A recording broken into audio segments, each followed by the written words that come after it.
இந்த வீட்டுல பேய் இருக்கு. யோ, இந்த வீட்டுல பேய் இருந்தா உன கூப்பிட்டுது. ஐசியமா இப்பதான் கண்டுபிடிக்கிறீங்க.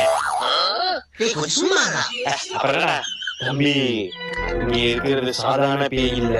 அப்புறம் சந்திரமுகி. நீ சந்திரமுக்கு கக்கூஸ்ல முக்கு பேய விரட்டியே மாட்டியா நீ? தம்பி, யோ மூஞ்ச அப்படி காட்டாத, ஆய் வருது. வாந்தி வருதுன்னு சொல்லுவாங்க. அது என்ன தெரியல, மூஞ்ச பார்த்தா ஆய்தான் வருது. தம்பி, உனக்கு நான் யாருன்னு தெரியல. பேய விரட்டிட்டு வந்து நான் யாருன்னு காட்டுறேன். A few minutes later. தம்பி, இங்க வா.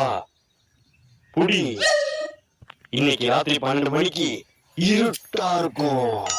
யோ, ராத்திரி 12 மணிக்கு இருட்டாதான் இருக்கும். தம்பி, அந்த பலூன்ல தான் பேய்